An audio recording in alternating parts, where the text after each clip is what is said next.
Hi! At ito na nga ang realidad na ayaw ko sanang mangyari, charing. Yung babalik na kami dahil naka 5 days na kami dito sa Boracay. At baka maubusan na nga kami ng budget, charing. Buti na nga lang, ang aking sponsor ay talagang hindi naubusan at sumubra pa ang kanyang budget, charing. So yun na nga, kami nga pala ay nag-check out na kasi ang aming flight ay 3:30. So 10:30 pa lang ay nag-check out na kami sa hotel. Siyempre kasi kami ay may dadaanan pa, bibili ng pasalubong, and then ito nga pala yung hotel guys, na Fera Hotel na aming huling chinik-inan. Ang ganda niya guys, kaya yung aking rate sa kanila ay 10 of 10. Ayan. At ito nga yung e-trike na aming sinakyan. Ito nga guys ay papunta sa port ng ferry boat. Kasi sumasakay pa ng ferry boat ng 10 minutes. So ito na nga, nagbabay na ako. Sabi ko, bye-bye Boracay at ako'y babalik, I'm sure, 'di ba? Oh, nag-flying kiss pa talaga. Parang hindi pa talaga matanggap na uuwi na. Kung pwede nga lang mag-extend kahit isang buwan, charay. At ito na nga, nakarating na nga agad kami. Kami ay kukuha na nga pala ng ticket para sa ferry boat. Ang tumasahe nga pala dito guys ay 100 each.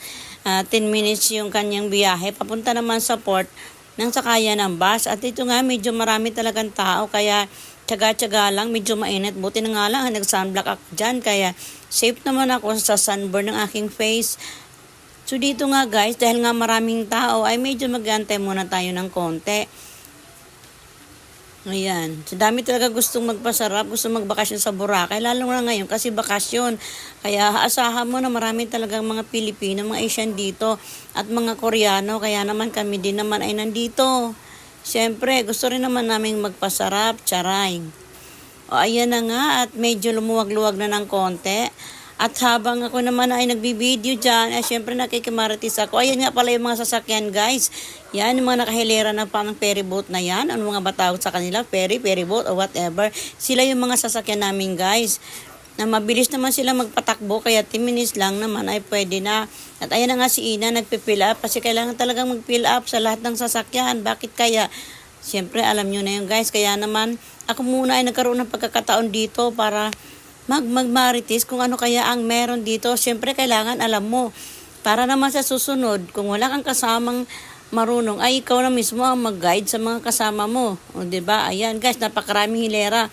Kasi nga naman, ang dami talagang bumibiyahe dito. At ito na nga si Raimundo, nakatanaw sa malayo. Ang sabi niya, kailan kaya ako babalik dito? Yung tipong pauwi pa lang, iniisip na agad yung pagbalik. Ganon. Kasi nga naman, nag-enjoy talaga siya dito. At lalo na daw sa Asileia Hotel, talagang babalikan niya. At ito na nga guys, mukhang matatapos na kami sa fill up at kami ay pasakay na. Naku, ang init. Medyo malayo yung sakyan namin, ganyan ka init. Ay, naku. Sana magbabad ulit ako. Naalala ko tuloy yung pagbabad ko doon sa beach na kahit mainit ay ang sarap talaga magbabad. In fairness, hindi naman ako umitim. Karing.